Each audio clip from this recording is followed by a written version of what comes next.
रहे हैं देश के नंबर 1 न्यूज चैनल का नंबर 1 शो साजिश। मैं हूं आपके साथ सपना शुक्ला। साजिश में आज सबसे पहले बात उस इंटरनेशनल रिपोर्ट की जिसमें कहा गया है कि रूस यूक्रेन युद्ध में छोटे परमाणु बमों का विस्फोट करने के लिए तैयार है। एक तरफ ज़ेलेंस्की नेटो की रट लगा रहे हैं, नेटो में शामिल होने के लिए गुहार लगाते फिर रहे हैं, यूरोप जाकर हथियारों की भीख मांगते रहे। दूसरी तरफ पुतिन ने बेलारूस के साथ मिलकर बहुत ही विस्फोटक खेल कर दिया।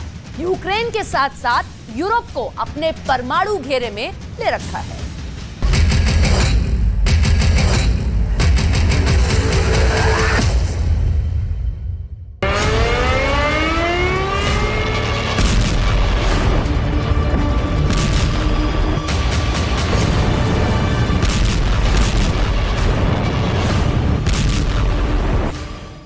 बारह घंटे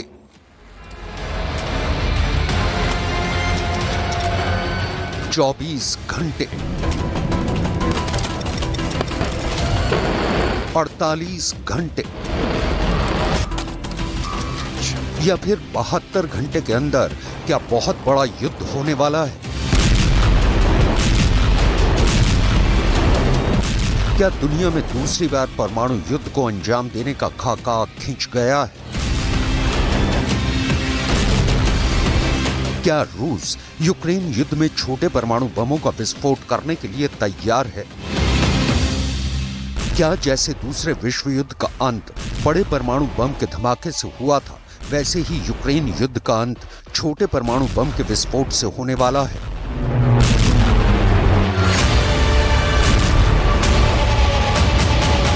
छोटे परमाणु बम का मतलब है टैक्टिकल न्यूक्लियर बम, वही बम जो रूस ने बेलारूस में फिट कर दिए हैं। एक तरफ ज़ेलेंस्की नेटो की रट लगाए रहे, नेटो में शामिल होने के लिए गुहार लगाते रहे, यूरोप जाकर हथियारों की भीख मांगते रहे। दूसरी तरफ पुतिन ने बेलारूस के साथ मिलकर बहुत ही विस्फोटक खेल कर दिया। यूक्रेन के साथ साथ यूरोप को अपने परमाणु घेरे में ले रखा है।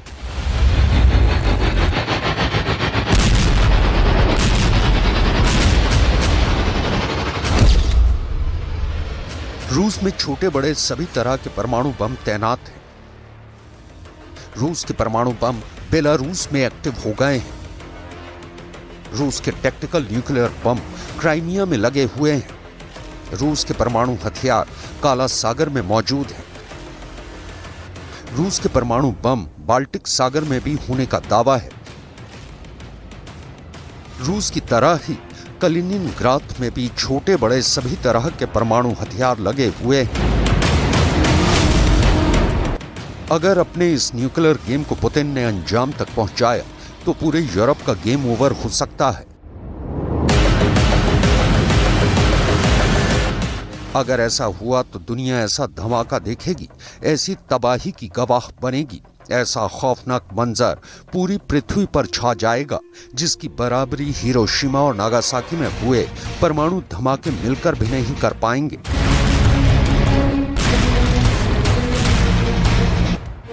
क्योंकि यूक्रेन में चल रहे युद्ध के बीच बेलारूस से खबर बहुत टेंशन देने वाली है। बेलारूस के राष्ट्रपति अलेक्जेंडर लुकाशेंको बता रहे हैं कि 10 लाख लोग फौरन मारे जाएंगे। इस वार्निंग को हल्के में नहीं ले सकते। लुकाशेंको और रूस के राष्ट्रपति व्लादिमीर पुतिन के बीच बहुत ही सीक्रेट डील हुई है। इसका असर क्या हो सकता है? इस बम से कितने बड़े पैमाने पर तबाही हो सकती है?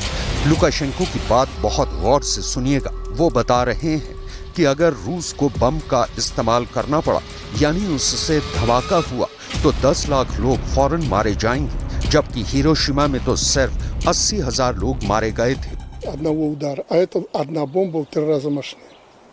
Это, я не знаю, под 1 миллион человек погибнет сразу. Не дай бог применять это оружие. लुकाशेंको ने दुनिया को वो वार्निंग दे दी है। लुकाशेंको पुतिन के बहुत खास माने जाते हैं। उनकी बातों को पुतिन की वार्निंग कहा जा सकता है। पुतिन का परमाणु बम बेलारूस में ट्रांसफर करना पूरे यूरोप और नेटो के लिए बहुत बड़ा खतरा बन चुका है।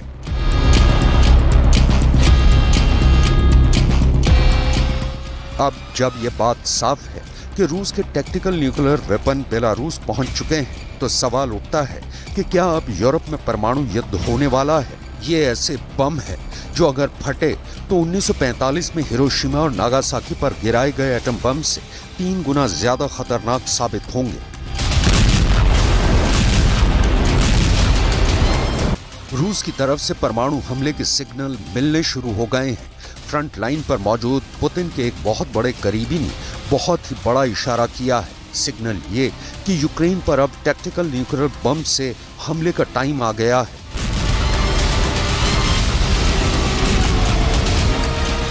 रूस के पूर्व उप प्रधानमंत्री दिमित्री रोगोजिन ने बहुत बड़े खतरे की तरफ इशारा किया है।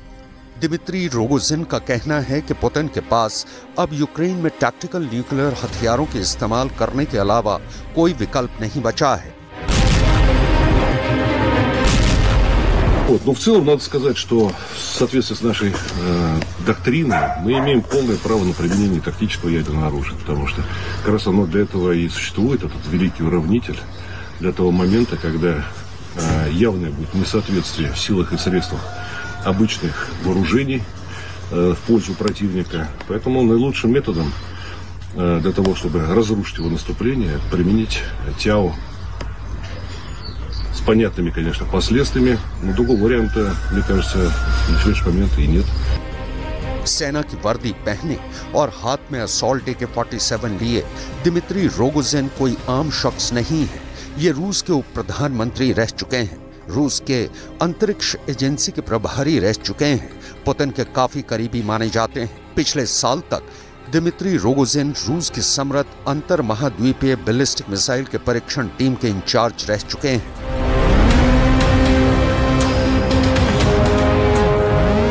ऐसे शख्स का ये कहना कि रूस को अब टैक्टिकल न्यूक्लियर हथियारों से हमला करना ही होगा, बहुत बड़े खतरे का अलार्म बजा रहा है।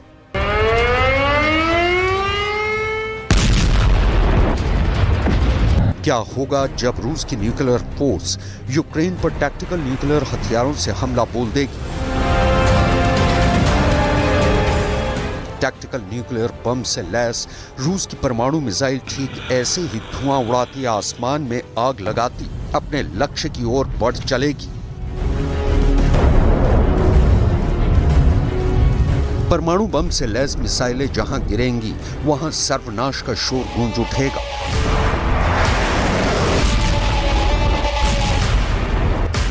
जहां विस्फोट होगा वहां तबाही का ऐसा मंजर दिखेगा जैसे बरसों पहले जापान के हिरोशिमा और नागासाकी में दिखा था। अब सवाल उठता है, रूस अगर यूक्रेन पर टैक्टिकल न्यूक्लियर हथियारों से हमला करेगा तो कहां से करेगा? रूस ने बेलारूस में टैक्टिकल न्यूक्लियर हथियारों को तैनात कर रखा है। यूक्रेन से लगी रूस की सीमा के करीब टैक्टिकल न्यूक्लियर हथियारों के बेस बना रखे हैं। दावा किया जाता है कि क्राइमिया में भी रूस की न्यूक्लियर फोर्स ने टैक्टिकल न्यूक्लियर बम लगा रखे हैं। ऐसे में यूक्रेन पर छोटा परमाणु हमला करने के लिए रूस इन तीनों रास्तों में से किसी एक ही रास्ते को अपना सकता है। युद्ध की शुरुआत से ही रूस बार बार अपने परमाणु हथियारों की धमकी इसलिए दे रहा है क्योंकि वो दुनिया के परमाणु हथियारों का सबसे बड़ा मालिक है। रूस का टैक्टिकल न्यूक्लियर बम जहां गिरेगा वहां विध्वंस बड़े परमाणु बम की तरह ही करेगा। ठीक वैसे ही आग बरसेगी, ठीक वैसे ही रेडिएशन फैलेगा, लेकिन बड़े परमाणु बम के मुकाबले टैक्टिकल न्यूक्लियर बम की रेंज कम होगी। रूस के पास करीब 2000 टैक्टिकल न्यूक्लियर बम है। सबसे छोटे टैक्टिकल न्यूक्लियर बम की क्षमता 1 किलो टन या उससे भी कम है, जो 1000 टन विस्फोटक TNT के बराबर तबाही लाएगा।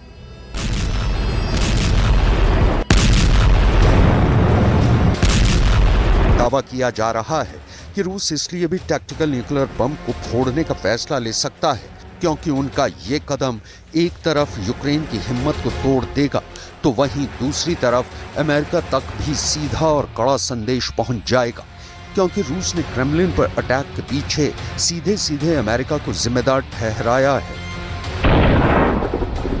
Собственно, мы знаем, зачастую даже сами цели определяет не Киев, а их определяют в Вашингтоне и потом доводят эти цели до Киева с тем, чтобы Киев исполнял.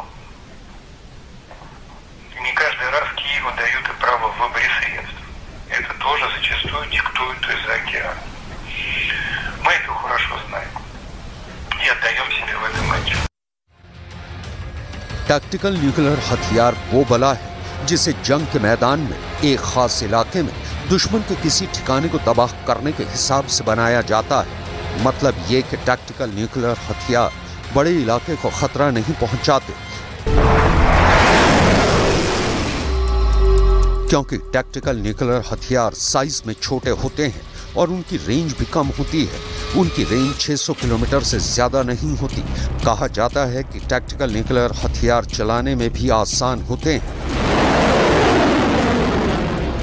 यहां तक कि अमेरिका और रूस के बीच हथियारों के कंट्रोल पर जो संधि है, टैक्टिकल न्यूक्लियर हथियार उसमें कवर भी नहीं होते। इसी वजह से टैक्टिकल न्यूक्लियर हथियारों को ज्यादा खतरनाक माना जाता है।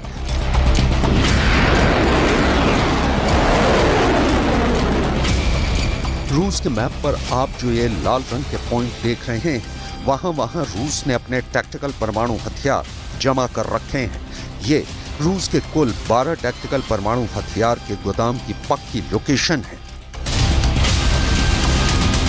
रूस के यही वो ठिकाने हैं जहां उसने अपने परमाणु हथियार छिपा रखे हैं। इन किसी भी ठिकाने से परमाणु बम निकलेगा और मिसाइल लॉन्चर तक पहुंच जाएगा। टैक्टिकल परमाणु हथियारों के युद्ध के लिए रूस की तैयारी कितनी पूरी है, इसे उसके नए मूवमेंट से समझ सकते हैं।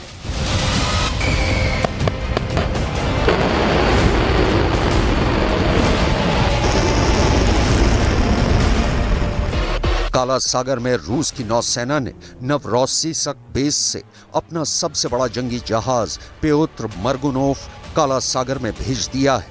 खतरनाक युद्धपोत ही नहीं बल्कि 3 पनडुब्बियां भी काला सागर में दाखिल हो चुकी हैं। ये कोई ऐसी वैसी पनडुब्बियां नहीं हैं, बल्कि परमाणु हथियार ले जाने वाली मिसाइल से लैस पनडुब्बियां हैं।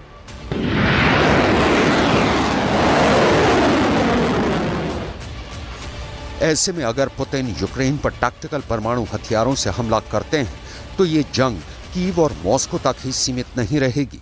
यूक्रेन तो तबाह होगा ही, परमाणु हमले की आंच नेटो देशों तक पहुंचेगी। रूस के परमाणु हमले के जवाब में नेटो को एक्शन में आना होगा। ऐसे में परमाणु युद्ध में कूदना अमेरिका की मजबूरी बन जाएगी, जिसका सीधा मतलब होगा तीसरा विश्व युद्ध।